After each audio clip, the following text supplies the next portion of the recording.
Apa itu? Yaitu social influence, ya. Konsep yang berkenaan bagaimana perilaku seseorang itu dia bisa berubah atau dia bisa terpengaruh untuk melakukan sesuatu hanya karena dalam konteks lingkungan sosialnya. Itulah yang namanya social influence. Oke. Kenapa sih kita mau ngantri ketika di Alfamart, ya kan? Kenapa gilian nggak terobos saja itu mbak-mbak yang ada di depannya kan? Kan lebih enak, ya lebih cepat, ya daripada harus nunggu urut-urutan gitu kan? Kenapa di lampu merah teman-teman harus berhenti? Ya, kan bisa aja jalan aja kan? Yang penting lihat aja kiri kanan, kalau nggak ada mobil lewatin aja, gitu ya. Kenapa misalnya siapa? Kenapa misalnya Arik Zahran ketika saya bilang Arik datang ke rumah saya jam 10 malam. Baik, Bu. Ya. Jadi kalau saya suruh datang dia. Kenapa Arik Zahran tiba-tiba mau menuruti kemauan saya? Gitu kan. Tapi ketika misalnya Fajri bilang, Arik datang jam 10 ya. Nah, Fajrinya nggak mau datang. Enak aja nyuruh-nyuruh jam 10 malam datang ke rumah lu gitu kan. Nah, ada apa ini? Nah, inilah yang kita bahas dalam social influence. Oke. Nah, ini kalau Pak Jokowi bilang, ayo semua jangan lupa vaksin. Vaksin 2 kali agar kita terhindar dari corona. Kenapa sebagian besar mau mengikuti? Atau misalnya, kenapa kok ada ini ya para wanita remaja atau mungkin sepantaran teman-teman lah yang mau dengan rela membeli banyak atribut, ya mulai atribut lighting, atribut apa lagi coba kalau yang apa nih kalau yang Korea nih ya? Banner, Bu. Hah? Apa? Banner. Banner. Iya, yang tulisan nama idol. idol. Tulisan nama idol itu ya. Terus apalagi yang biasanya kalian rela untuk mengeluarkannya demi idola teman-teman? Album, Bu. Oh iya. PC, Bu. Stiker, tumblernya, Bu. Stiker, tumbler, gitu ya. Saya juga bingung ya, album itu kok bisa mahal ya? Soalnya isinya orang ganteng, Bu. Oh gitu ya. Kenapa enggak kalian banyak, Bu? Enggak search di Google aja gitu, habis itu kalian print sendiri? Itu KW, Bu. Hak cipta, Bu. Oh, hak cipta ya. Oh, jadi emang nggak sembarangan, berarti ini picture-nya adalah eksklusif ya, special edition. Oh, oke. Baru paham saya. Kalau misalnya di album itu pas saya buka langsung dapat idolnya asli, dia bisa ngomong dan bisa muncul di hadapan saya, itu kayaknya saya beli deh album. Ya. Ya bahkan teman-teman ada yang sampai ngeluarin koceknya itu sampai 500.000 ya, hanya untuk sebuah album. Benar? Bisa lebih, Bu, tergantung kualitas sama berapa yang dicetak dari agensinya, Bu. Oh gitu ya. Paling mahal berapa? 500 lebih bisa. 500 lebih? 600? Ya ampun. Ya. Kalau saya pakai untuk beli yang lain kali ya. Ya. Beli yang lain. Tapi kok ada yang mau rela untuk beli album itu ya? Nah, itulah social influence, teman-teman. Oke. Jadi pengaruh sosial itu apa? Usaha dari lingkungan atau kelompok sosial yang mencoba untuk mengubah sikap, ya, keyakinan kita, persepsi kita, atau tingkah laku kita, atau mungkin tingkah laku orang lain, sehingga berubah tuh dianya, ya, berubah baik itu sikap, ya, value-nya dia, persepsinya dia, perilakunya dia untuk mengikuti, ya, salah satu kelompok sosial tertentu atau kelompok masyarakat. Nah, itu adalah social influence.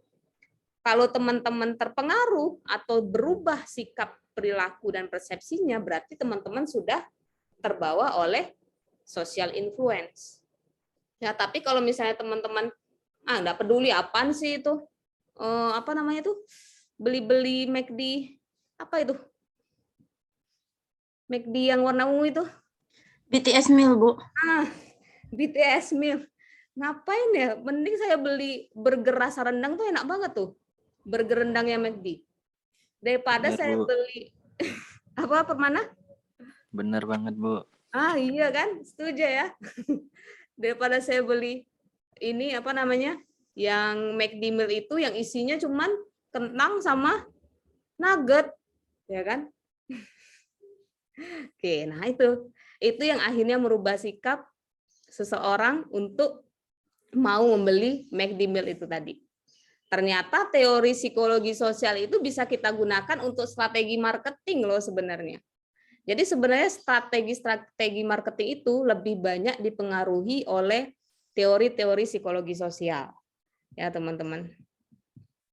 Oke. Nah, ini ya tadi ya. Dan masih banyak lagi yang intinya ketika Anda terpengaruh oleh suatu kelompok atau suatu tokoh orang, ya berarti Anda sudah terpengaruh atau sudah masuk dalam konsep teorinya social influence.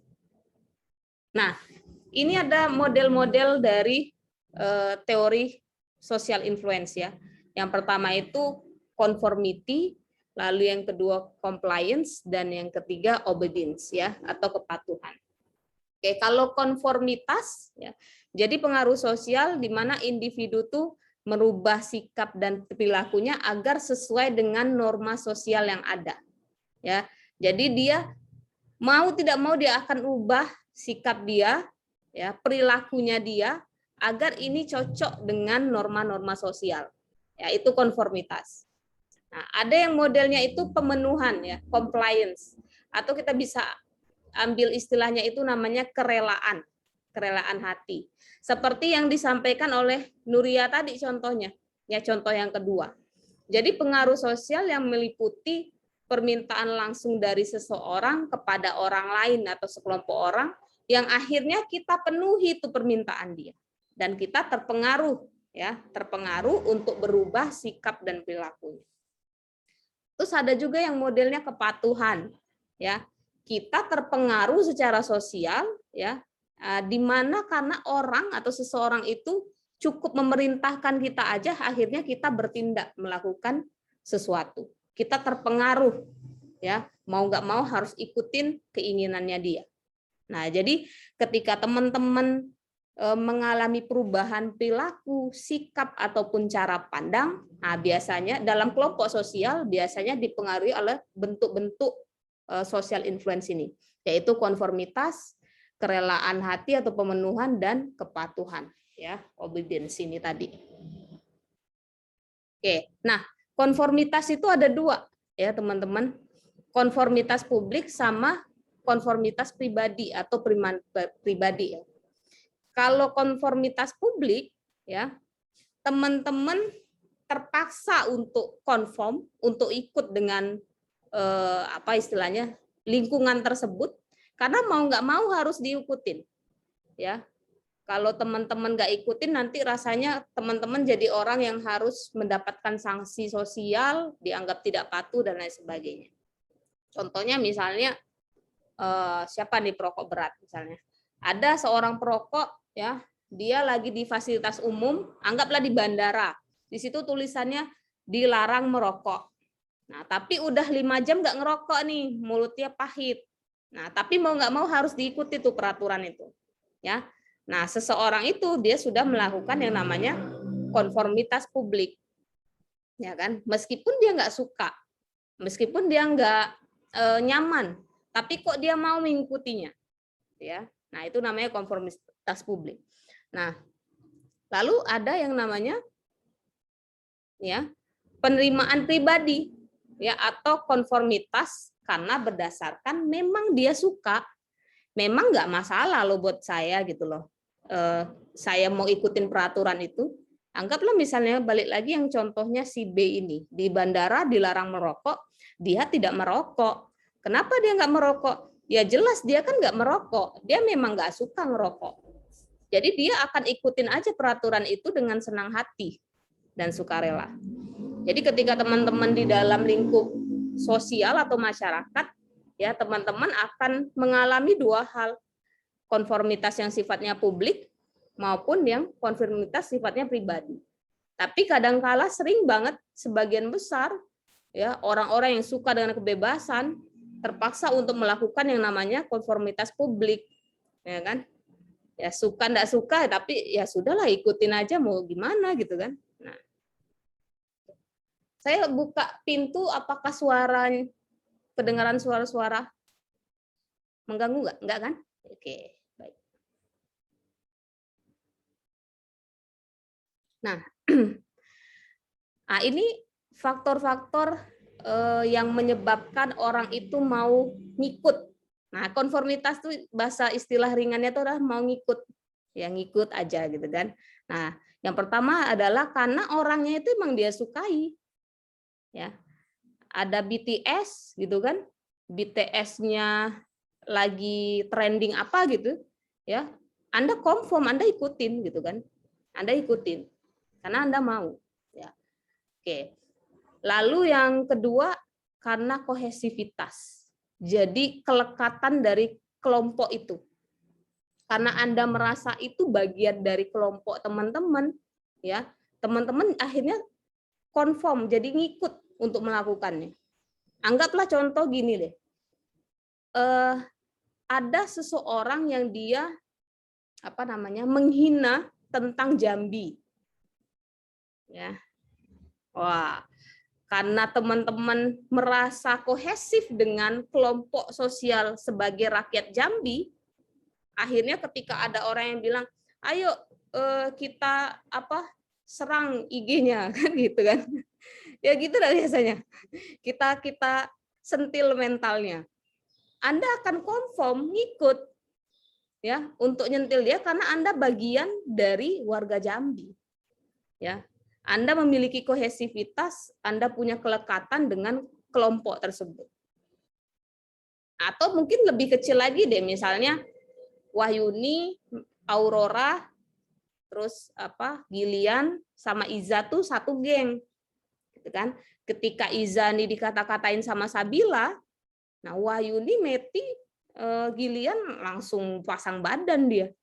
Nah, langsung dipergoki si Sabila tuh. Ngapain ngomong-ngomongin Iza gitu kan.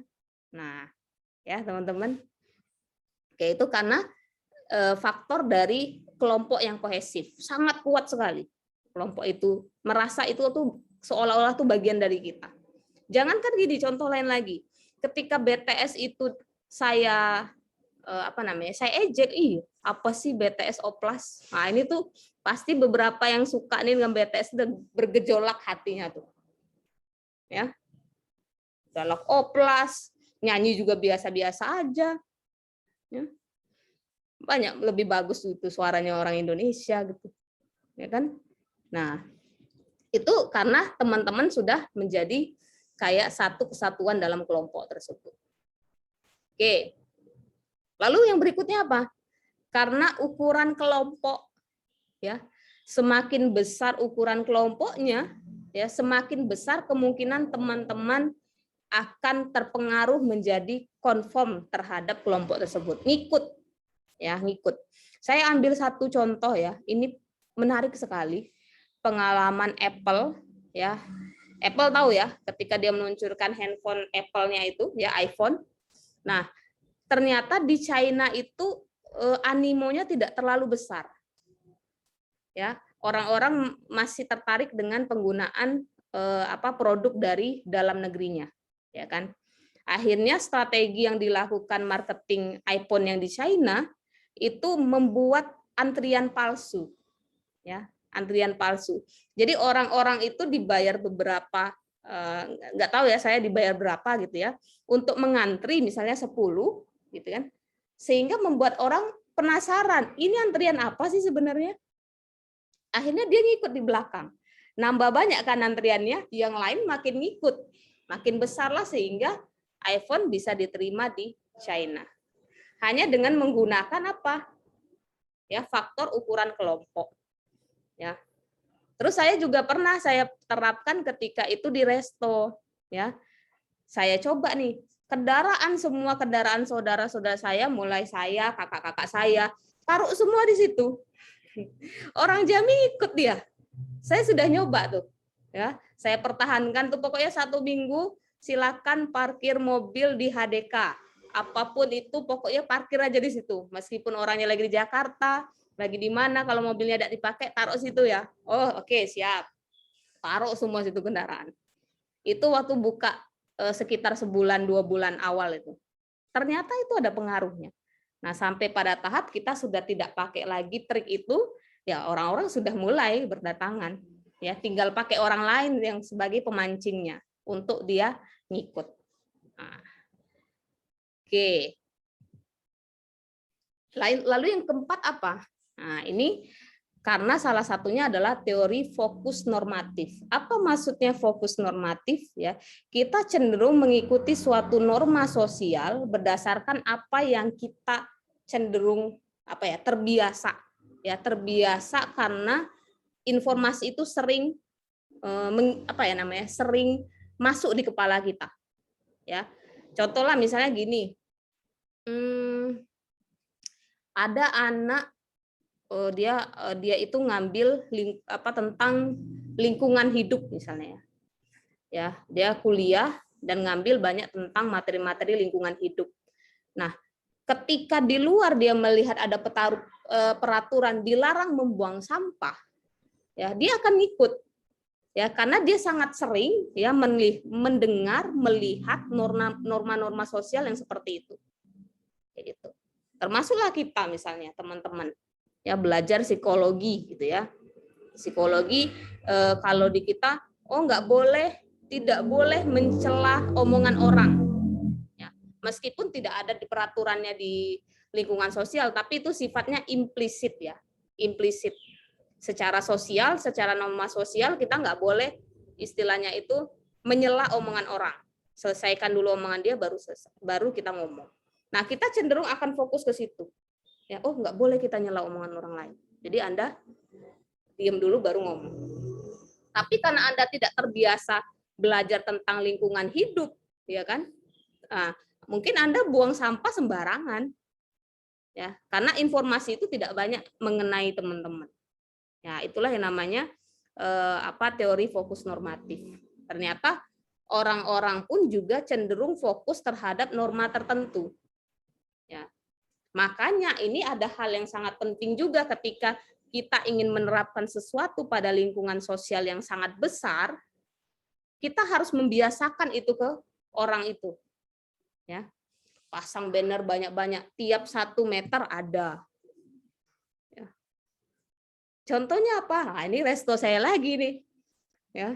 Setiap simpang jalan tuh kalau teman-teman main ke Jambi tuh, itu ada papan Wisda Kapara. Cobalah tes tuh.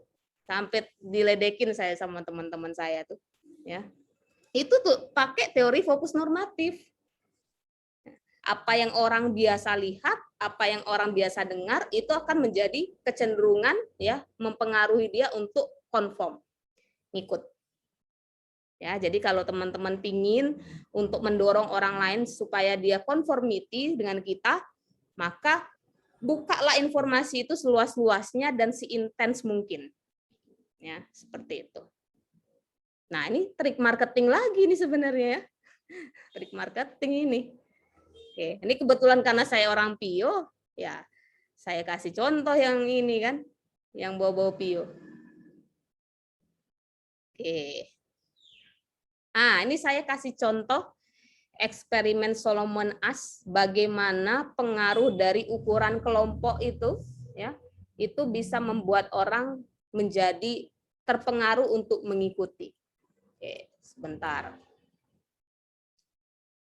Mungkin biar lebih paham sedikit, saya tunjukin dulu sekilas ya. Ya, ini adalah target line ya. Jadi eksperimennya adalah sekelompok orang akan diperlihatkan suatu garis gitu ya. Suatu garis. Ini adalah jawaban yang benar. Nah, ini adalah soalnya. Jadi dia diminta untuk menjawab mana yang garisnya ini sama. Nah, jadi di antara 10 orang itu, ya, 1 orang itu menjadi subjek eksperimen. Sisanya yang 9 ini adalah tim peneliti. Ya, tim penelitinya bilang, yang panjang itu, yang sama panjangnya dengan target lain, B. Semua 9 orang ngomong B. Tapi dia bilang, ini kayaknya C deh. Orang ini kayaknya agak sengklek nih otaknya. Tapi dia ngikut, gitu kan. Nah, itulah yang terjadi pada eksperimen Solomon. Saya kasih contoh videonya. Jadi tadi sudah di voting ya. Jadi teman-teman yang diamanahkan itu merupakan hasil voting terbanyak. Jadi rapat ya. Oke. But an experiment is not a public opinion poll. It examines behavior under the pressure of social forces, as the experiment of Solomon Asch reveals. The experiment you'll be taking part in today involves the perception of lengths of lines. As you can see here, I have a number of cards, and on each card there are several lines. Your task is a very simple one. You're to look at the line on the left and determine which of the 3 lines on the right is equal to it in length. All right, we'll proceed in this order. You'll give your answer. Only one of the people in the group is a real subject, the 5th person with the white t-shirt. The others are confederates of the experimenter and have been told to give wrong answers on some of the trials. Oke, jadi yang kelompok eksperimennya ini cuma 1 orang ini, yang baju putih ya. Oke, yang ini, baju putih, kaos pendek. Yang lainnya ini adalah tim peneliti semua nih, sama yang baju hitam ini. The experiment begins uneventfully as subjects give their judgments. 2, 2, 2, 2, 2, 3, 3, 3, 3, 3. But on the 3rd trial, something happens. 2, 2, 2, 2, 2. The subject denies the evidence of his own eyes and yields to group influence. 1. Asch found subjects went along with the group on 37% of the critical trials. But he found through interviews that they went along with the group for different reasons. 1. 1. They must be right. There are 4 of them and 1 of me. 1. This subject's yielding is based on a distortion of his judgment. He genuinely believes that the group is correct. 1. 1. 1, 2, 1. Oke. Yang tadi ganti lagi nih orangnya. Ini yang baju biru ya, yang jadi kelompok eksperimen. Dia beda sendiri jawabannya. 1, 2, 2, 2. I know they're wrong, but why should I make waves? 2. In this case, the subject knows he is right, but goes along to avoid the discomfort. Kelihatan enggak tadi perbedaannya? Pas pertama dia jawab yang benar ya. Tapi apa yang perilaku yang dilakukan oleh tim peneliti? Ngeliat subjeknya bareng-bareng. Kenapa? Kayak diliatin gitu subjeknya. Oke. Kayak ini anak kayak diintimidasi gitu sih Bu, yang kami tengok gara-gara dia aneh sendiri. Oke, baik, makasih ya Gilian ya. Cuman hanya 1 gerakan dari kelompok sosial melihat kita. Nyamannya tuh rasa ketidaknyamanan tuh udah luar biasa besar ya. Rasanya kayak mau ingin menghilang di bumi dah sih. Ya kan? Karena hanya ditetap oleh banyak orang. Oke. Disagreeing with the group. Here, the distortion is at the level of his response. 2, 2, 2, 2. In the previous experiment, the naive subject stood alone against the group. In this variation, Asch gave the naive subject a partner, here seated in the 3rd position, who also gives the correct response. Oke. Yang tadi, yang biru tadi, yang kedua kalinya dia mengikuti kelompok sosial. Karena pas yang di pertama dia udah ngerasa nih, kok udah enak banget nih pada ngeliatin kan. Nah, kayaknya aku salah nih jangan-jangan. Oke. Selanjutnya. 1, 1, 2, 1, 2. With a partner, yielding drops to only 5% of Oke, sekarang perlakuannya berbeda lagi. Yang tadi itu kan semua tim peneliti memberikan jawaban yang sama. Nah, tapi dalam kelompok sosial ada satu ya tim peneliti yang menjawab benar. Ya, apa yang terjadi? clinical trials compared to 37% with Yang baju merah menjadi mendapatkan apa teman-teman? Ya, wah ini kayaknya saya enggak terlalu salah juga soalnya ada juga yang sepemikiran dengan saya ya, gitu kan? Nah, ini yang baju merah nih. a partner. Although subjects report warmth and good feeling toward the partner, they typically deny that he played a role in their own independence.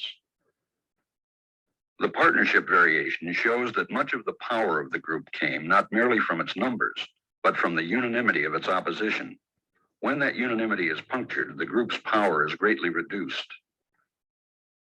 Sometimes we go along with the group because what they say convinces us they are right. This is called informational conformity. But sometimes we conform because we are apprehensive that the group will disapprove if we are deviant. This is called normative conformity. The strength of the normative factor is shown in another variation carried out by Ash. In this variation, the subject is told that because he had arrived late, he would have to write his answers. Subjects in this private response experiment are exposed to the same amount of misleading information as other subjects, but they are immune. Oke, jadi yang perlakuan ketiga adalah si subjek eksperimen ini dipersilakan untuk menjawab di atas kertas. Sedangkan tim peneliti yang lain menjawabnya dengan menyebutkannya saja. Ya, apa yang terjadi? Possible criticism by the group. 1. And this enormously reduces the pressure to conform. Conformity drops by 2/3. Ash's experiment is a classic. It reveals how people will deny what they see and submit to group pressure. It allows us not only to observe conformity, but to study the conditions that increase or reduce its occurrence. Oke, kelihatan ya tadi pas dia nulis di kertas, yang lain bilang 1 tadi ya, dia nulis 3 ya, ya nggak? Ya kan? Nah, ternyata sebenarnya orang confirm itu bukan karena dia nggak tahu, ya, bukan karena nggak tahu, tapi karena lebih kepada yang mengikuti apa maunya norma sosial yang ada. Yang ditakutkan itu adalah mentalitinya, bukan pengetahuan terhadap sesuatu. Ya, buktinya itu tadi. Dia menulisnya dengan angka 3. Kayak gitu. Dibandingkan harus ngikutin yang lain. Nah, oke. Dan sebenarnya hal seperti ini banyak sekali terjadi dalam kehidupan kita sehari-hari. Ya, kadang kita tidak berani untuk melakukan sesuatu, walaupun teman-teman menganggap ini tuh benar loh, ya. Tapi kayak mana nih yang ngikut? Anggaplah contoh lah di suatu perusahaan yang mungkin value-nya itu sudah sangat buruk, ataulah mungkin organisasi kemahasiswaan teman-teman lah. Teman-teman yang biasanya berangkat itu jam 8 pagi tepat waktu, misalnya kalau ada rapat, ya misalnya rapat tuh jam 9, ya jam 9 datangnya. Tapi ketika melihat keadaan di keorganisasian teman-teman, dibilang rapat jam 9, kok pada datangnya jam 10 ya? Kok ini ada yang datang jam 11? Berarti kalau saya datang jam 10 atau jam 11 pun enggak masalah sebenarnya, ya. Nah, mungkin di awal-awal teman-teman akan risih, ih kenapa sih mereka nih nggak tepat waktu aja, jadi ngedubel sendiri. Tapi sebulan 2 bulan kemudian teman-teman akhirnya terpengaruh, ya. Sudahlah kayak gitu ya. Nah, bahkan sesuatu yang buruk saja teman-teman bisa terpengaruh. Ya. Baru ngomongin masalah organisasi kemahasiswaan. Belum lagi kalau misalnya mau terjun ke dunia politik yang sangat keras, antara hitam dan putih itu tidak bisa terpisah nampaknya. Kesannya tuh abu-abu gitu. Ya. Pilihannya ya konformitas ke hal yang positif atau yang negatif, gitu kan. Akan ngaruh banget, ya. Makanya kan Nabi kita ya, Nabi Muhammad SAW, beliau pernah menyampaikan kalau mau pilih teman, ya, teman tuh hati-hati loh kalau memilih lingkungan pertemanan tuh ibaratnya kayak kita bertemu dengan penjual parfum, ya, dengan pandai besi, ya. Kalau ketemu penjual parfum, mungkin bisa dikasih parfum, hadiah parfum. Atau mungkin habis main ke tempat dia, badan kita jadi wangi, gitu kan. Nah, atau kalau kita ke pandai besi, kita main ke tempat dia, mungkin bisa jadi baju kita kebakar, bolong-bolong kan. Karena di situ sangat banyak sekali hal-hal yang panas gitu ya, banyak apinya, percikan-percikannya. Atau mungkin minimal walaupun tidak terlalu banyak interaksi, bisa jadi bau badan kita ya, karena terkena asap terus-menerus, bau api terus-menerus. Ya, makanya sangat berhati-hati teman-teman dengan lingkungan, meskipun kita dalam secara kognitif menganggap ini salah loh, ini benar loh. Tapi kita bisa aja terpengaruh. Ya, karena apalagi mentality itu tadi. Ya. Karena sangat mengerikannya pengaruh konformitas itu, sampai Nabi pun menekankan, kalian kalau mau pilih teman, kalau bisa enggak usahlah kenalan dengan yang modelnya begini. Cukup tahu aja gitu kan. Nah, gitu. Oke.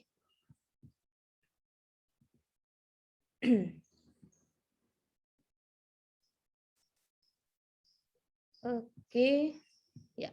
Nah, mengapa orang mau melakukan konformitas itu tadi? Nah, ya kan ada contoh di eksperimennya tadi ya.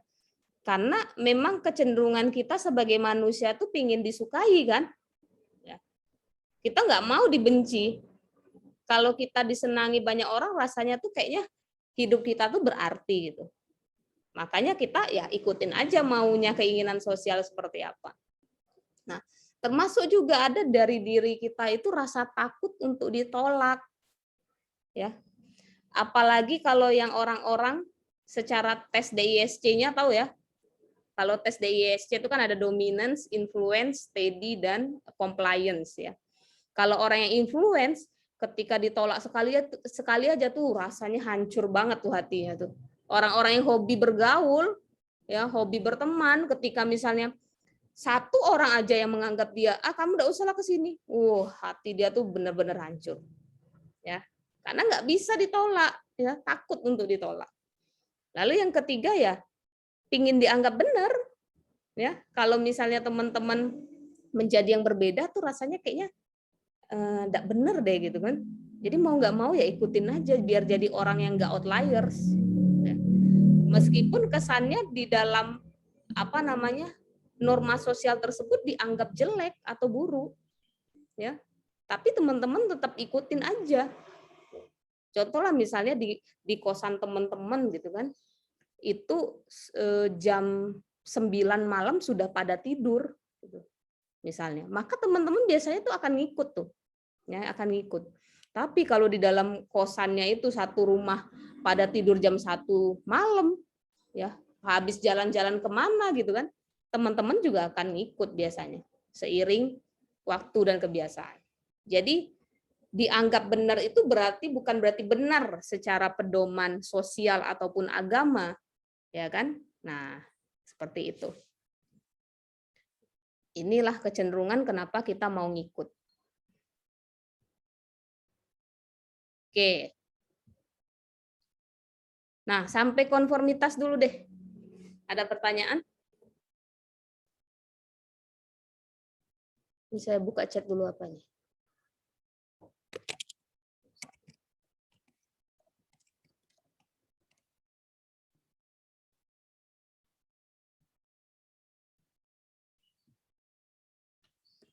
Oke. Ada pertanyaan terkait conformity atau konformitas?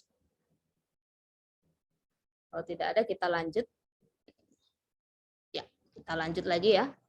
Nanti silakan kalau ingin tiba-tiba ada pertanyaan, langsung menyampaikan juga nggak apa-apa.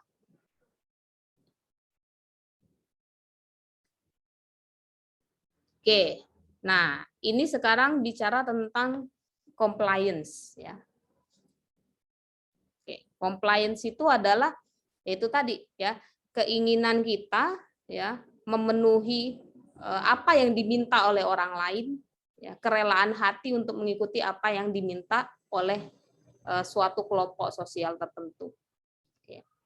Nah, kenapa kita mau melakukan compliance ini tadi, atau memenuhinya atau merelakan untuk melakukannya. Ya pertama itu ya karena pertemanan dan rasa suka. Ya sama dengan conformity tadi. Karena suka makanya dia ngikut, ya. Ini karena suka makanya dia mau memenuhinya, ya, rela dia memberikannya. Nah, oke, misalnya kayak apa nih? Misalnya Sabila nggak punya duit, ya habis uang bulanannya habis gitu. Nah Sabila ini sahabat dekatnya banget Rika Nur Afni, ya kan? Pokoknya sahabatannya tuh udah kayak kemana-mana kayak anak kembar ya. Gitu. Terus, nah suatu hari Sabila minjem duit sama Rika, Kak minjem dong 50.000 aja. Aku udah habis nih uang bulananku. Nah, karena Rika tahu Sabila itu adalah sahabat terbaiknya gitu ya, nah, maka dia pinjemin duit itu. Nah, tapi kalau misalnya Sabila itu mintanya ke Sri Kotani yang pada dasarnya ya mungkin teman sekelas tapi nggak deket banget. Mungkin Sri bakal mikir-mikir, kasih nggak ya? Kasih nggak ya gitu ya. Nah, seperti itu. Oke. Jadi bedanya conformity dengan compliance itu ada sesuatu yang kita keluarkan. Ya, entah itu pikiran, ya, harta ataupun tenaga untuk suatu kelompok sosial tertentu.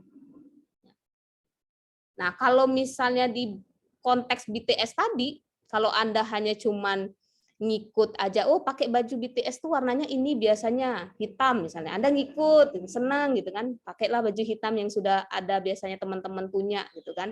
Nah, tapi kalau misalnya sampai harus, oh belilah albumnya BTS ya, nah ini ya Anda sudah masuk sampai pada tahap compliance. Ya. Anda harus mengeluarkan tenaga, mungkin mengeluarkan uang maupun pikiran untuk memenuhi kebutuhan mereka atau keinginannya mereka. Oke. Lalu juga karena komitmen dan konsistensi, ya komitmen dan konsistensi maksudnya ini adalah misalnya gini, Anda menganggap diri teman-teman itu adalah sebagai orang yang dermawan, loh. Orang yang dermawan, orang menganggap itu dan istilahnya semua percaya bahwa misalnya Sri Kotani ini adalah anak yang dermawan. Ya, suatu hari itu tadi si Sabila minjem duitnya Sri Kotani. Ya. Karena Sri Kotani ini mempertahankan komitmen dan konsistensi atas karakternya, ya dia pinjemin itu duit. Ya kan? Ya kan aku memang orangnya dermawan sebenarnya gitu ya. Ya. Saya kan ngasih gitu. Ya. Oke. Atau model yang kedua. Model yang kedua kebalikannya. Ya, kebalikannya misalnya Sabila ingin minjem duitnya Sri Kotani, tapi karena karena Sri Kotani melihat Sabila ini anak yang baik, gitu ya, ini anak yang bisa dipercaya, maka Sri Kotani mau pinjemin duit. Nah itu namanya komitmen dan konsistensi. Oke. Nah terus juga kelangkaan. Ya, kita cenderung mau memenuhi atau mengikuti keinginan tertentu dalam kelompok sosial karena konteksnya ini langka, ya, sangat jarang atau mungkin sulit didapatkan. Nah, contoh yang ini tadi, apa BTS Milk itu tadi, itu saya tidak tahu sih ceritanya gimana. BTS Milk itu dia limited edition ya, atau gimana? Iya Bu, satu McD ada 1000 paket. Satu McD cuma tersedia 1000 paket. Nah itu kan itu ada sifat kelangkaan di situ. Sehingga mau nggak mau teman-teman harus memenuhi kebutuhannya McD itu untuk membeli produk mereka. Oke. Nah ini saya balik lagi ke marketing nih. Di kepala saya ini selalu marketing aja nih contohnya. Nah Anda pernah nggak misalnya pingin belanja online, terus tulisan di bawahnya hanya tersedia hari ini, ya besok diskon berubah atau tidak ada diskon, atau sisa produk tinggal 3 lagi, buruan. Dia pakai trik itu, compliance yang dia pakai, ya dengan cara ini tadi aspek kelangkaannya yang ditekanin. Jadi orang-orang berpikir, waduh, ini kalau nanti saya nggak beli, ya bisa jadi nggak ada lagi nih. Ini McD ngeluarin apa model produk seperti ini, ya mau nggak mau saya beli, kapan lagi kan saya bisa ngerasain. Nah, oke. Waduh. Oke, terus juga contoh lain lagi karena timbal balik. Ya, anggaplah misalnya siapa ya?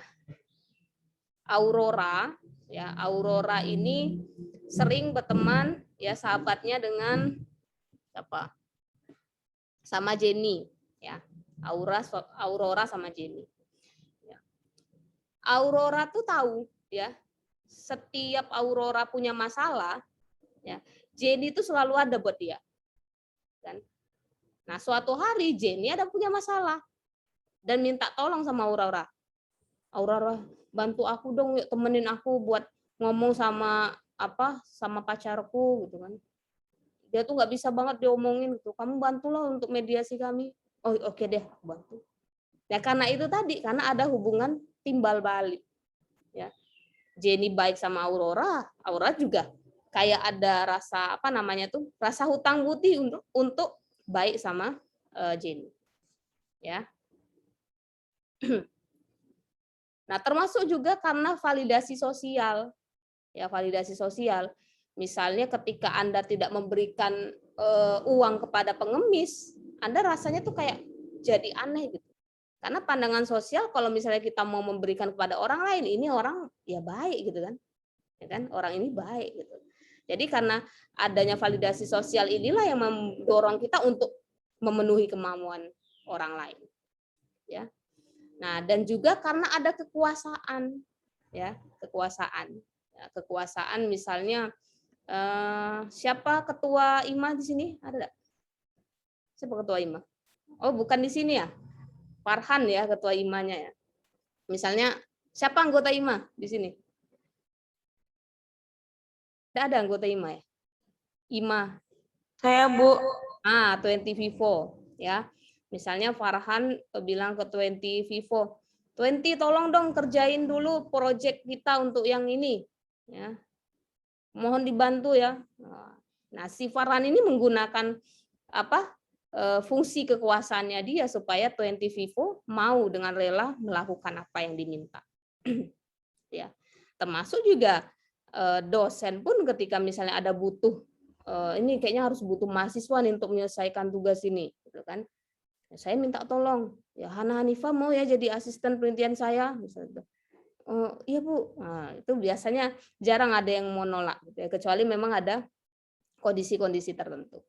Oke. Ya, tapi itulah tadi kekuasaan jangan disalahgunakan, gitu ya. Ketika Anda salah gunakan ya, jadinya nanti semena-mena ya, jadi zolim. Oke. Nah, ini ada teknik-teknik dalam compliance atau memenuhi supaya orang mau memenuhi keinginan kita. Ya, atau supaya kelompok sosial yang cenderung besar bisa mau memenuhi apa yang kita inginkan. Yang pertama ada teknik foot in the door, lalu teknik door in the face, teknik lowball, teknik that's not all, dan teknik picky. Oke. Ini saya tugaskan. Bu, belum apa-apa aja baru masuk udah kasih tugas gitu ya. Tugas saya itu cuma satu selama saya di psikologi sosial nih. Habis itu saya nggak ada ngasih tugas lagi. Cuma satu. Tugasnya cuma ini. Ya. Ini kan kalian ada 2 kelas ya? 2 kelas. Berarti satu kelas rata-rata ada berapa orang? 35-an. Ya. 43 Bu, R2. R2 43 banyak ya. R2 43 kayak gini aja. Pokoknya di dalam R01 itu ada 5 kelompok. R02 juga ada 5 kelompok. Ya. Jadi nanti teknik foot in the door, kelompok R01 dan R02. Teknik door in the face, R01 dan R02 seterusnya. Oke. Ini gimana ya cara baginya ya nanti ya?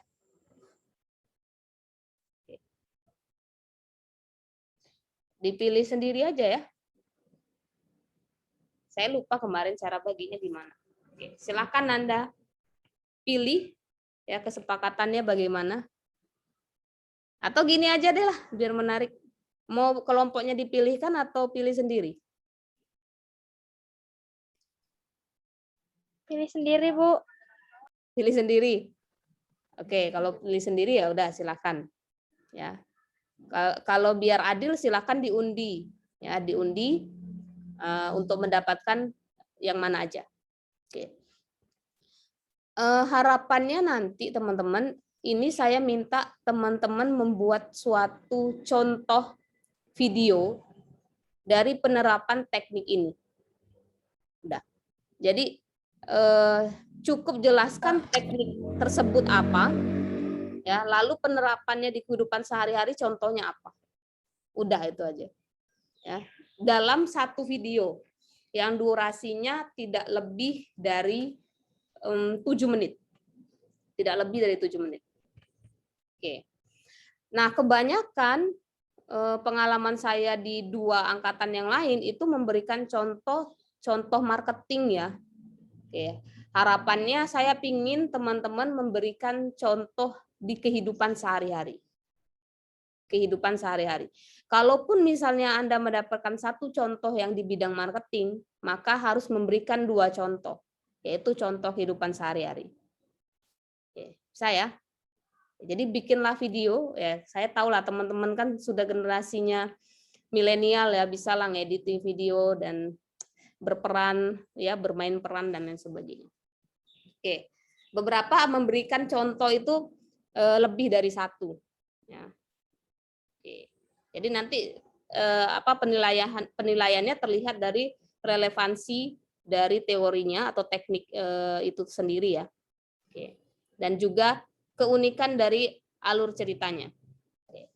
Nah, nanti videonya silakan Anda upload di Instagram teman-teman. Jangan lupa tag saya dan Pak Agung dan Pak Nofrans untuk videonya. Oke. Videonya silakan dikumpul paling lambat 2 minggu lagi ya. Ini tanggal berapa sih ini? 23 September. Mana nih kalender saya nih? Oke, 23 September, minggu depan 30 September, berarti 7 Oktober. 7 Oktober 2021 teman-teman sudah menguploadnya ke Instagram dan memasukkannya ke LMS e-learning. Nanti saya akan buka LMS e-learning. Anda mau ngumpulinnya 3 hari lagi, kayak 5 hari lagi, seminggu lagi, silakan. Yang penting saya sudah buka nanti e-learningnya. Oke. Ada pertanyaan terkait tugas? Saya, Bu. Ya, Sabila. Ini berarti tugasnya dalam bentuk kita sebagai lakonnya ya, Bu, bukan animasi ya, Bu? Ya, kalian melakonkan diri menjadi artis ataupun aktris di dalam cerita tersebut. Ya, harus bisa lah, bisa. Kalau animasi nggak seru. Oke, ada lagi pertanyaannya? Silakan.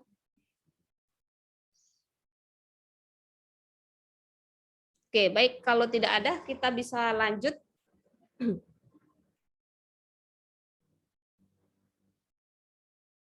Ya, ini apa nih teknik foot in the door? Ini lagi door in the face, pintunya ada di muka tuh gimana ceritanya kan? Door in the face. Lalu teknik lowball, teknik that's not all, dan teknik picky. Oke. Nah, ini terkait dengan kepatuhan, obedience ya. Oke, kenapa apa yang membuat orang-orang itu menjadi patuh ya? Nah, tadi kan kalau obedience ini lebih kepada kepatuhan untuk nurut ya. Biasanya kalau patuh itu biasanya cenderung mau tidak mau harus ngikut. Bukan karena kerelaan hati. Ya, ini namanya kepatuhan. Oke. Nah, salah satu faktornya adalah karena jenis kelamin gitu ya. Misalnya laki-laki cenderung cenderung untuk harus didengarkan, harus dipatuhi perintahnya ya dibandingkan dengan perempuan. Atau misalnya stereotip bahwa perempuan itu harus cenderung mengikuti apa perkataan laki-laki gitu ya. Nah, kemudian juga tingkat otoritas. Otoritas itu juga bisa termasuk kekuasaan gitu ya, atau mungkin pandangan masyarakat terhadap dirinya, misalnya dia sebagai tokoh masyarakat, tokoh agama dan lain sebagainya. Ya, sehingga orang menjadi patuh untuk ikut. Oke. Termasuk juga karena meningkatnya situasi yang menuntut dia untuk patuh. Ya, misalnya kalau Anda tidak menuruti apa kata saya, ya berarti kamu gajimu saya potong, misalnya gitu ya. Bosnya bilang, kalau kamu melakukan lagi hal yang sama, potong gaji, kamu cuma dapat 50%. Nah, jadi ada sesuatu yang mendorong seseorang ya semakin meningkat gitu ya, semakin tak mau harus patuh. Gitu. Ya, jadi ini beda ya dengan conformity. Ya, conformity ini ya lebih cenderung kepada kita jadi ngikut ya, jadi ngikut dengan kondisi lingkungan yang ada dan cenderung lebih banyak ngikutnya dengan kerelaan hati gitu ya. Nah, kalau compliance kita memenuhi sesuatu kepada orang lain, apa yang kita punya gitu. Nah, kalau yang kepatuhan ini lebih kepada kita ngikut perintah orang lain meskipun kita tuh sebenarnya nggak terlalu suka gitu ya. Oke.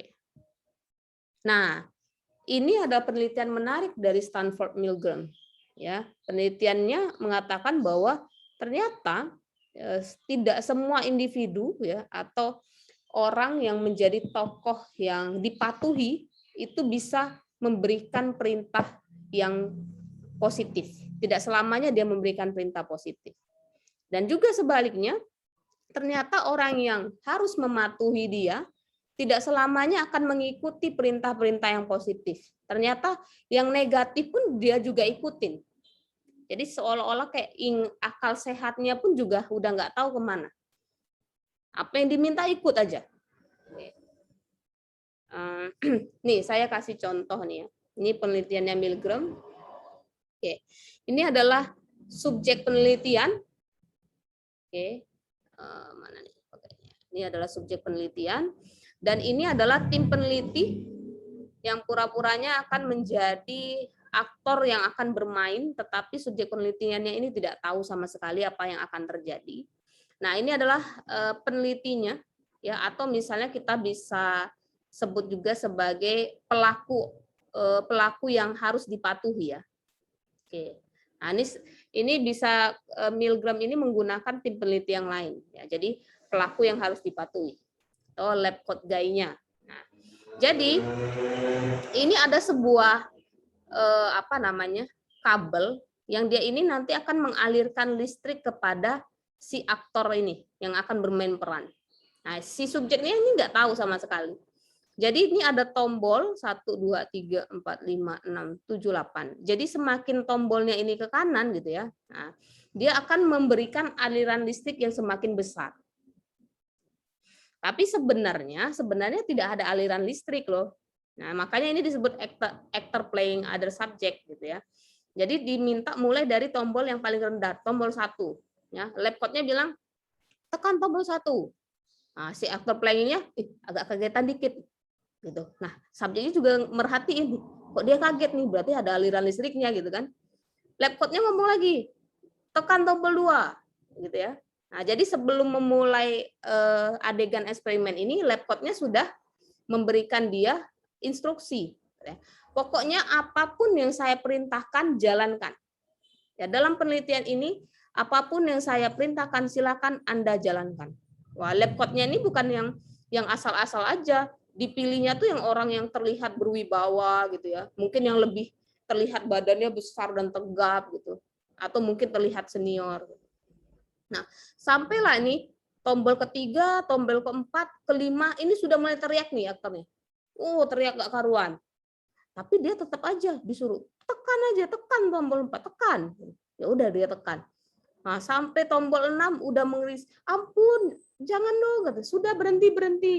Nah, laptopnya bilang, sudah, ikutin apa kata saya. Dia tetap ikutin sampai tombol yang terakhir. Mengerikan nggak?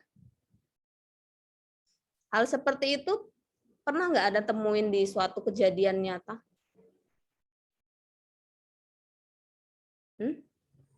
Pernah atau Anda melihat adegan itu di film? atau pernah mendengarnya di suatu berita-berita sosial? Boleh dong sharing?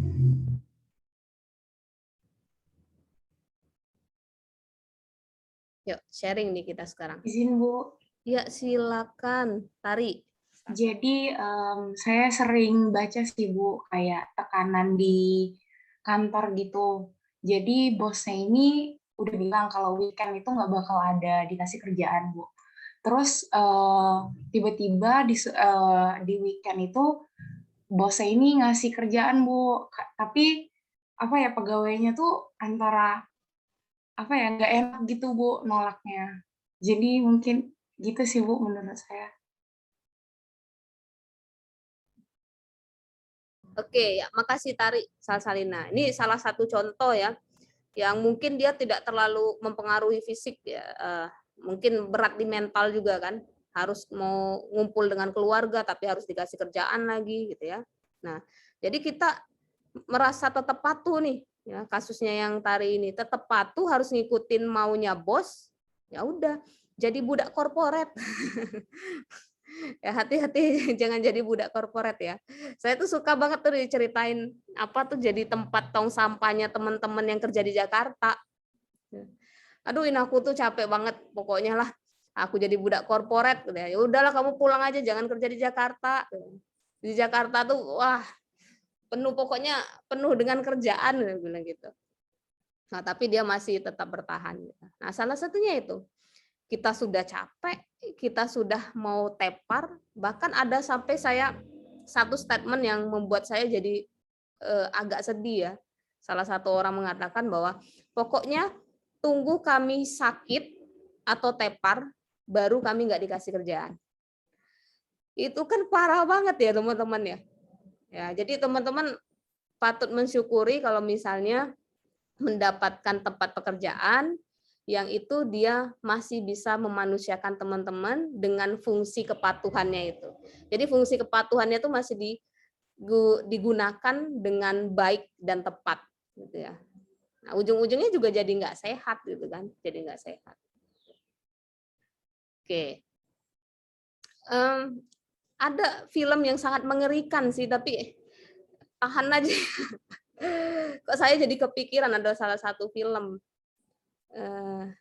Judulnya tuh Human Centipede. Pernah dengar? Pernah Bu. Pernah nonton Bu. Udah pernah nonton ya? Ya, kalian udah dewasa juga kan ya? Itu sangat sadis sekali ya teman-teman. Kenapa dia patuh mengikuti kemauan si laki-laki itu? Ini saya nontonnya yang Human Centipede 2 kalau nggak salah. Yang laki-laki yang badannya agak tambun, dia bekerja sebagai seorang security di salah satu mall. Nah, kenapa dia mau ngikutin si cewek-cewek itu, harus ngikutin kemauannya si laki-laki itu? Ada yang tahu nggak kenapa? Karena dia terikat Bu. Karena dia terikat gitu ya. Nah ini nih, saya ambil contoh yang dari sini. Ini kan ada faktor-faktor. Nih, apa nih? Yang ini atau ini? 3 Bu. 3 ya. Si laki-laki itu dia nggak punya otoritas, dia hanya seorang security. Ya, kalaupun misalnya jenis kelaminnya adalah laki-laki, tapi secara karakter dia tidak terlalu tegas gitu ya. Bukan orang yang patut untuk kita takuti, bahkan dia pernah dibully ya. Ya kan teman-teman, dibully oleh orang lain gitu. Tapi karena dia punya kekuatan ini nih, dia bisa mengambil kendali. Ya. Kamu udah melakukan itu, semakin parah yang terjadi. Dan sebenarnya banyak sekali terjadi di lingkungan-lingkungan sosial teman-teman ya kita. Ya, pelaku-pelaku pelecehan seksual, pelaku kekerasan ya, yang membuat korban itu patuh karena efek itu tadi.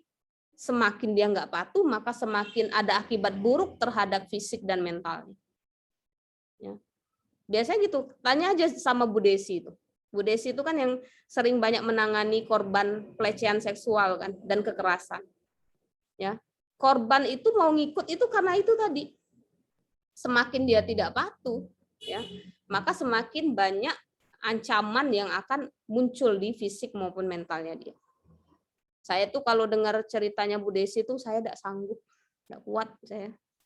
Ya. Hati itu rasanya tuh tercabik-cabik, benar deh.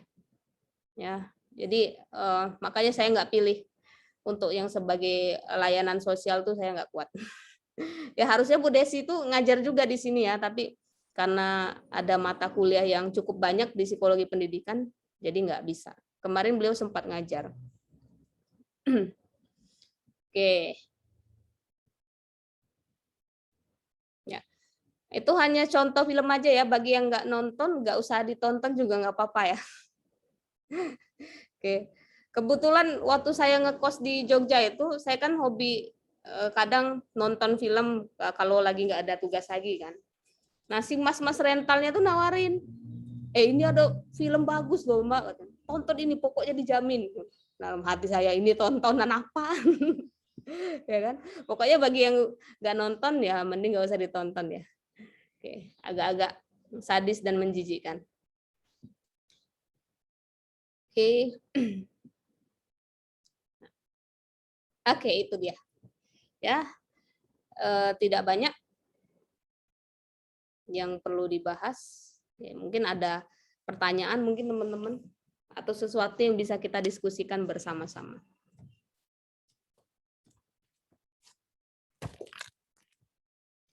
Izin Bu, Ya, silakan Tari Salsalina. mau nanya tentang yang compliance tadi Bu. Iya. Kan salah satu faktornya itu komitmen dan konsistensi. Nah, yang saya dapat tadi Ibu bilang kalau Ibu kasih contoh misalnya nih ada orang dermawan, dia tuh mau nolong orang yang lain karena dia udah dikenal sebagai orang dermawan, jadi dia mau nolong gitu ya Bu.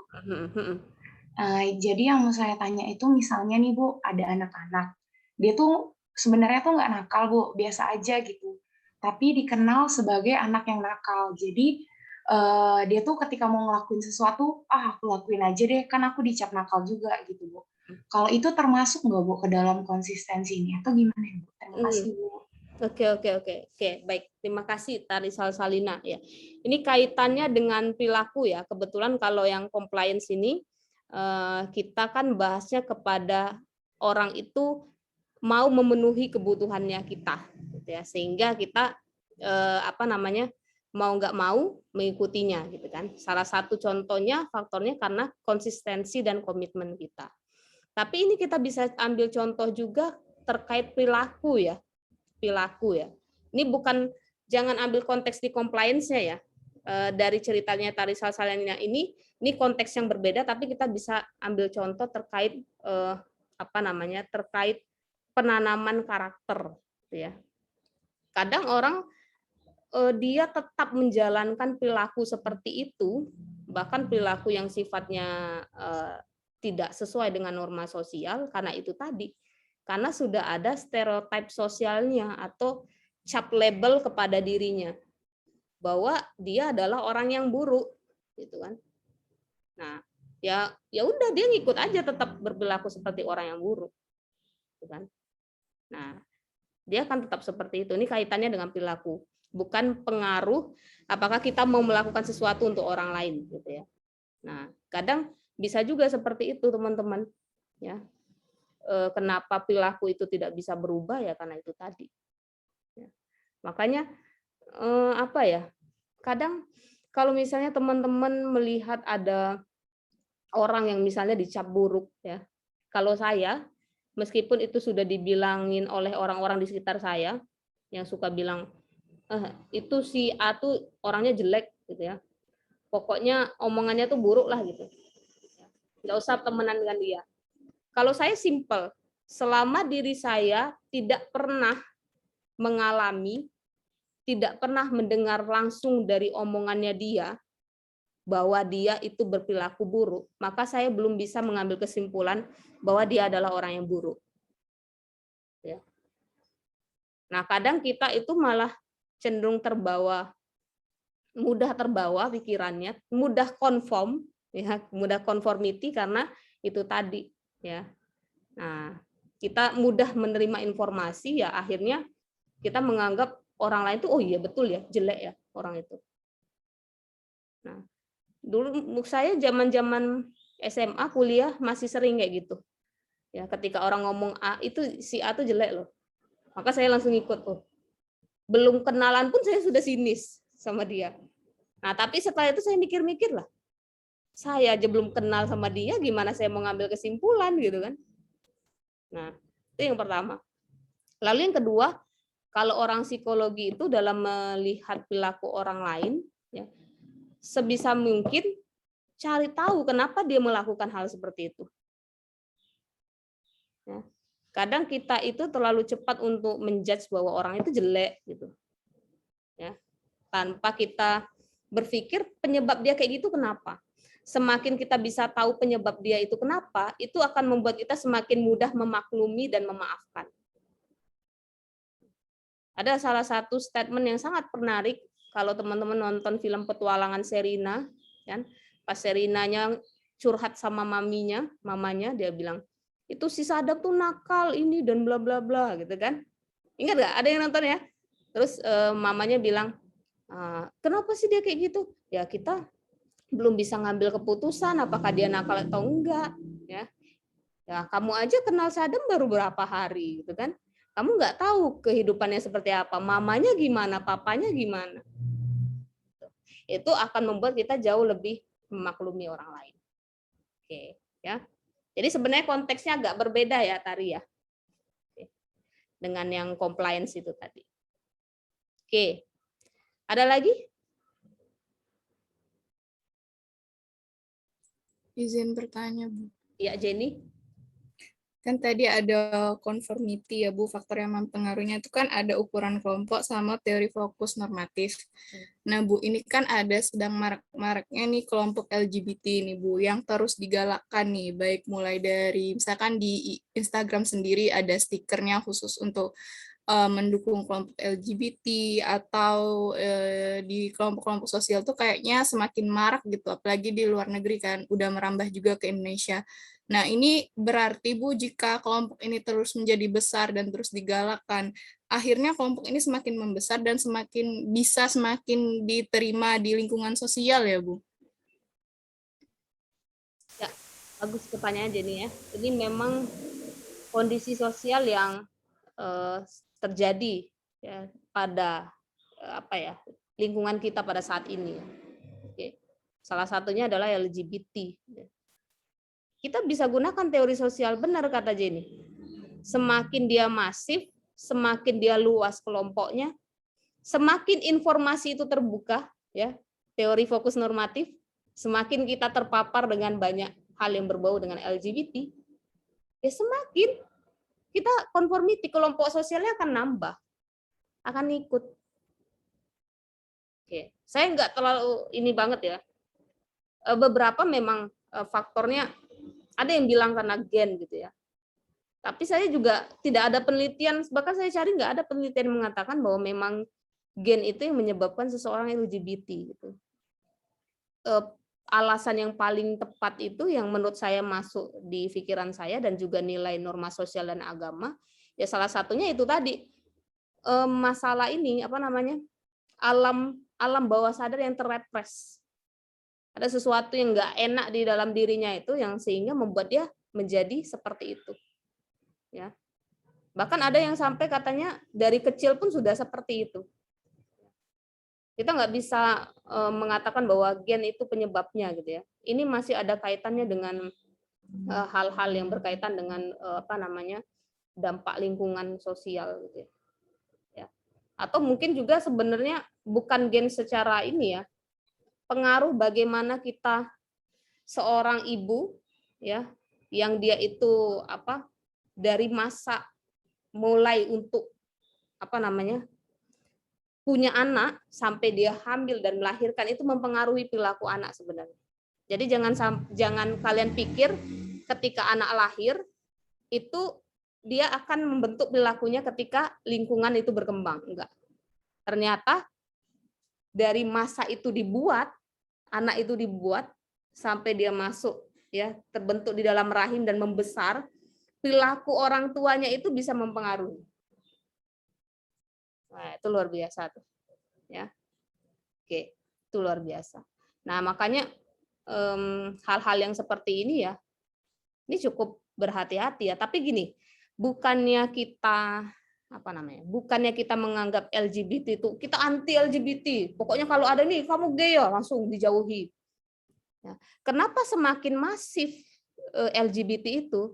Karena masyarakat itu cenderung tidak bisa merangkulnya gitu loh. Cara ngerangkulnya itu nggak benar. Sehingga bentuk perlawanannya itu adalah dengan cara membuat itu semakin masif, semakin besar. Supaya diterima itu kan harus kelompoknya semakin besar. Nah, kesalahan kita sebagai masyarakat umum adalah menganggap mereka sudah dicap buruk. Padahal mereka adalah orang-orang yang patut untuk diberikan pertolongan. Sangat butuh ditolong orang-orang kayak gitu. Jadi itu sebenarnya orang yang sakit, tapi dia nggak sadar. Gitu loh. Ya, orang yang sakit tidak sadar dan menganggap ini tuh udah takdir. Nah, itu kan artinya nggak sadar sebenarnya. Nah, ketika kita ingin menyadari orang lain itulah tidak bisa dengan kekerasan. Nggak bisa dengan cara menjudge orang lain. Kamu dosa, kamu masuk neraka. Kamu menjijikkan, kamu pokoknya kita asingkan aja ke alam liar gitu ya, misalnya. Nggak bisa kayak gitu. Ya. Bahkan banyak kok psikolog-psikolog yang itu menerima klien-klien LGBT. Dan caranya bukan menghakimi kok. Ketika misalnya ada seseorang yang dia mengakui kepada saya dia LGBT, saya bilang, saya nggak langsung kaget gitu loh. Ih, kamu LGBT ya, udah nggak usah konsultasi dengan saya gitu kan. Nggak kayak gitu. Kita harus menerima dia apa adanya dulu loh. Sebelum kita merangkul. Ya. Kalau menurut saya salah satu penyebab kenapa semakin masif, karena itu tadi, kita sebagai masyarakat kurang tepat dalam menanggapi fenomena LGBT itu. Ya. Kalau kita mau untuk merangkul, ya, mau untuk memberikan pendekatan yang lebih soft, yang lebih lembut, mungkin dia akan jauh lebih mau menerima. Ya teman-teman ya. Sulit loh itu. Itu karena sesuatu yang sudah tertanam dari lama itu. Ya. Cobalah teman-teman menyangkal prinsip orang yang sudah lama dianggap benar. Pasti sulit dong. Ya apalagi teman-teman langsung menjudge, wah, kabur yang ada. Nggak bisa kayak gitu. Ya teman-teman. Saya ada kok teman-teman saya yang lesbian, gay ada. Ya, di tempat kerja pun juga ada, bukan yang di sini ya. Waktu saya dulu kan saya kerja ada di beberapa tempat kan, ada juga yang gay, ya. Jadi tergantung masyarakat lagi. Oke, ya. Dan juga jangan lupa berdoa supaya tidak terpapar. Nah, itu yang paling penting ya. Tidak jadi mengikuti ya, ngikut. Nah, sebenarnya itu kan balik lagi ke hawa nafsu ya. Ya, saya kalau misalnya narik kesimpulan tuh LGBT ini lebih kepada kebutuhan untuk hawa nafsunya sebenarnya. Oke. Kita tuh kan diberi hawa nafsu ya sama Allah ya. Nah, sebenarnya tantangan orang LGBT itu adalah bagaimana dia bisa menahan hawa nafsu dia. Oke. Jangan-jangan itu sebenarnya cobaan loh yang dikasih oleh Tuhan. Jangan-jangan loh.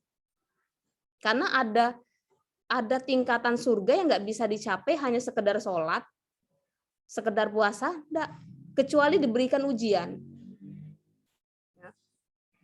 Bisa jadi LGBT itu adalah bagian ujian yang Tuhan berikan untuk dia. Kalau dia bisa lewati ujian itu dengan baik, maka dia bisa dapat tingkatan surga yang lebih tinggi. Itu kalau menurut saya, ya. Bukan menurut saya juga, menurut pandangan agama. Ya. Oke. Baik, ada lagi pertanyaan? Nah, ini nih saya suka kalau kayak gini tuh semakin lama tuh semakin menarik gitu kan. Kita diskusi. Ayo.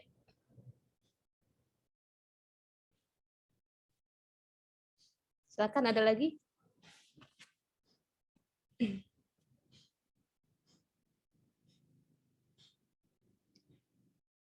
Kita sampai azan asar bunyi, kita berhenti ya. Kita sudahi kuliah. Berarti sekitar 15 menitan lagi. Oke, silakan ada pertanyaan teman-teman.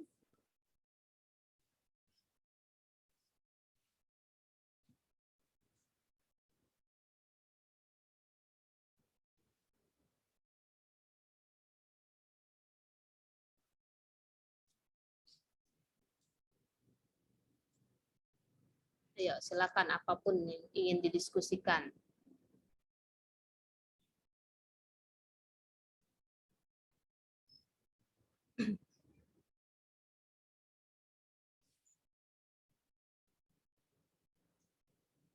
Oke, sebentar sambil saya buka siakat dulu ya.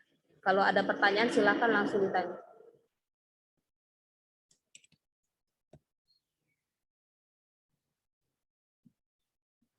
Kok ini siakat Unja ini depannya ini mukanya kayak Rizky Bilar ya?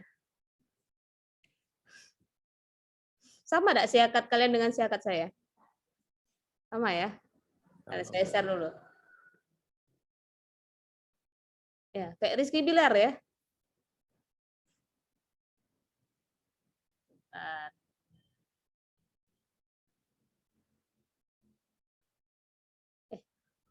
Mana loginnya nih?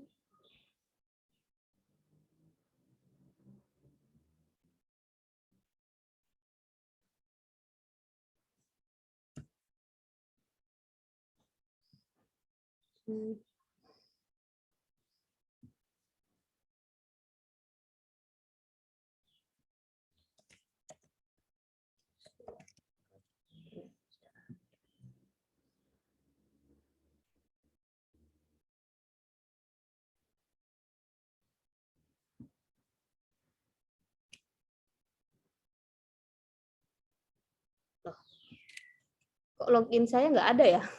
Tumben. Sebentar ya.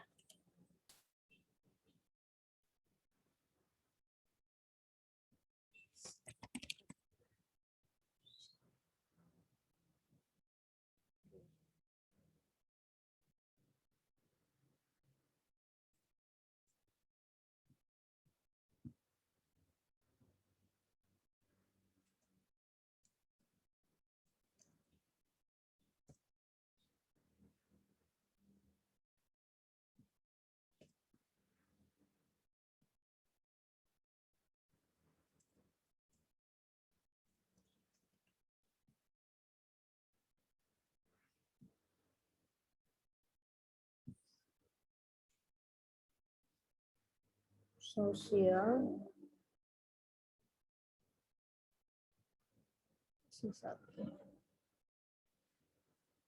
Kemarin presentasi ya teman-teman ya?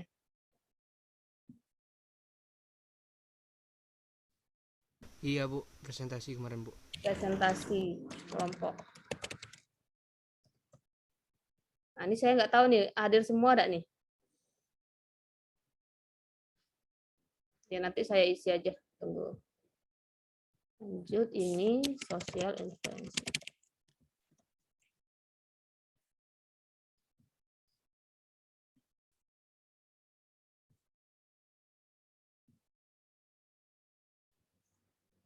Rio Arnov? Rio Arnov? Rika Nur Afni ada ya? Dinisha Putri? Dini? Siti Raudatul ada? Clarissa Hananda? Oke, ada. Diana? Hadir, Bu. Oke, hadir. Mutrika Deka? Hadir, Bu. Hadir. Ririn hadir? Hadir, Bu. Oke, Ahmad Amikola hadir. Salmia hadir? Hadir, Bu. Oke, Siva? Hadir, Bu. Hadir. Selfie? Hadir, Bu. Oke, Roma Intan? Hadir, Bu. Hadir. Vicky Rilis? Hadir Bu. Oke, Putri Puspitasari? Hadir, Bu. Ya, Yana Octavia? Hadir, Bu. Hadir. Gabriel? Hadir, Bu. Hadir. Clara?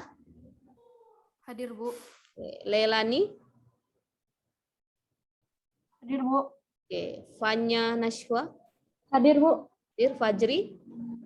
Hadir, Bu. Oke, Putri? Hadir, Bu. Hadir. Hifsal Sabra?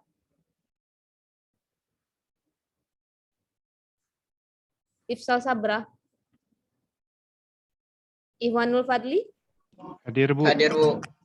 Nah, itu siapa tuh dua orang tadi hadir? Saya Bu Irzal Sabra, Bu. Oke, sip. Tesya Angelina? Hadir, Bu. Oke, Muhammad Andra Gifari? Hadir Bu. Sabrina? Hadir, Bu.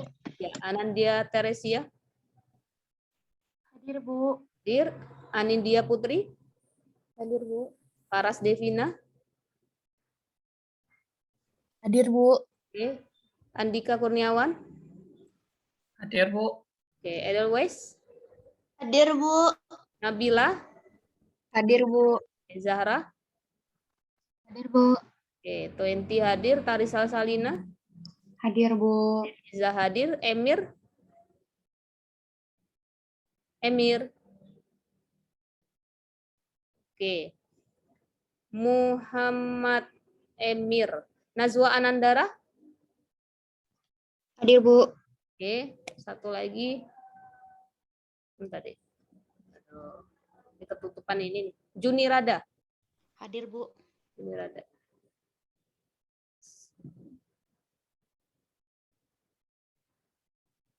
Pencet belum nih? Oke.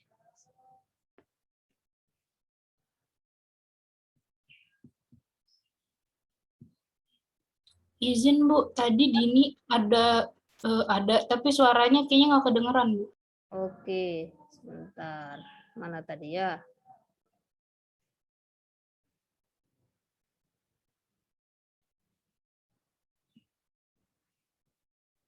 Dini ya? Dini sebut. Oke.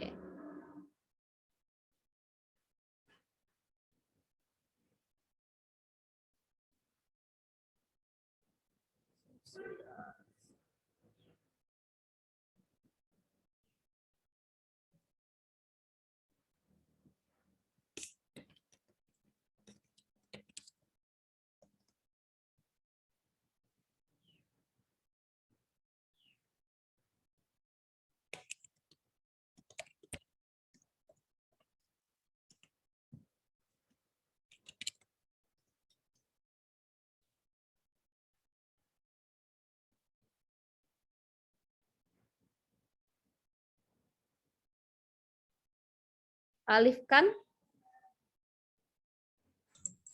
Hadir, Bu. Hadir ya. Nurul Dwi Septifani. Hadir, Bu. Ya, hadir. Wahyuni hadir ya. Sabila.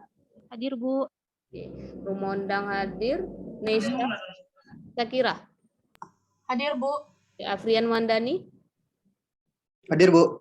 Oke, Dwi Apriani. Hadir, Bu. Anda Aulia. Hadir, Bu. Hadir. Umi Farida. Umi Farida. Sri Titi Harta. Hadir, Bu.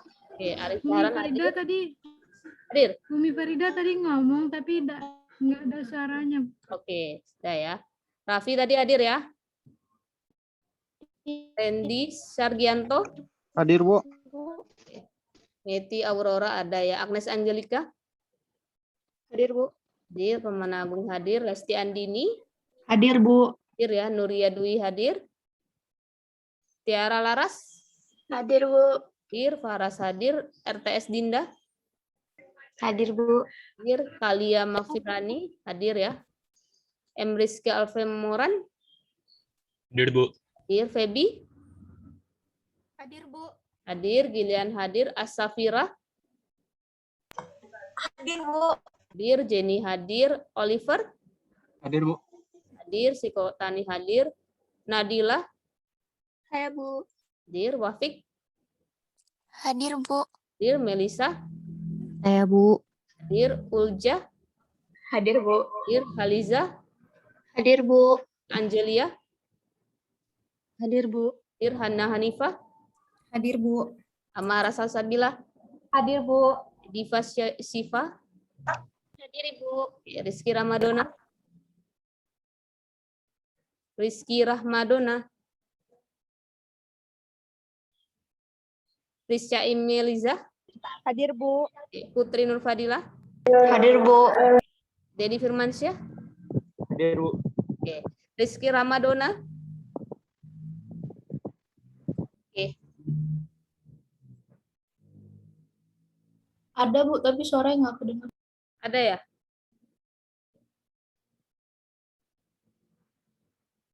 Kalau saya percaya aja. Oke. Lah. Aduh, ini dari tadi nih siakatnya agak ini ya, loading.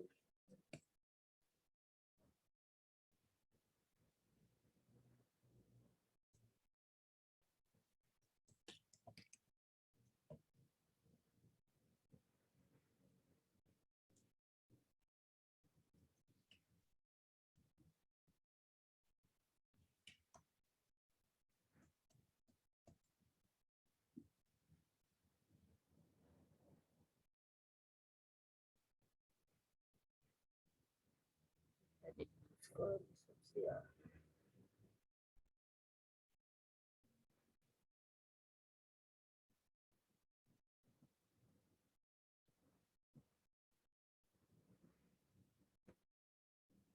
Ini R002.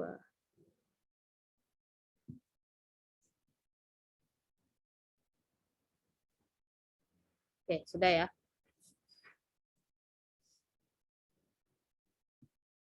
Oke, cukup. Nggak ada chat lagi nih. Oke. Oke, sip. Ada lagi yang ingin kita diskusikan sebelum kita tutup kuliah kita pada hari ini? Waalaikumsalam warahmatullahi wabarakatuh. Oh ya, sebentar Bu ya. Oke. Oh iya ya, sebentar. Oke. Kalau tidak ada lagi? Hah? Cukup ya? Aman ya berarti ya? Berarti sudah bisa untuk membuat video sekarang, karena masih ada sisa waktu 30 menit. Silakan manfaatkan untuk mencari ide video. Oke, kalau sudah, ya Sabila gimana Sab? Mau minta PPT-nya, Bu. Oh ya, nanti saya akan masukkan ke LMS dan videonya juga. Oke, baik itu saja. Terima kasih teman-teman. Saya sudahi kuliah ini dengan mengucapkan hamdalah, alhamdulillahirrahmanirrahim. Terima kasih. Wassalamualaikum warahmatullahi wabarakatuh. Waalaikumsalam warahmatullahi wabarakatuh. Terima kasih, Bu. Ya.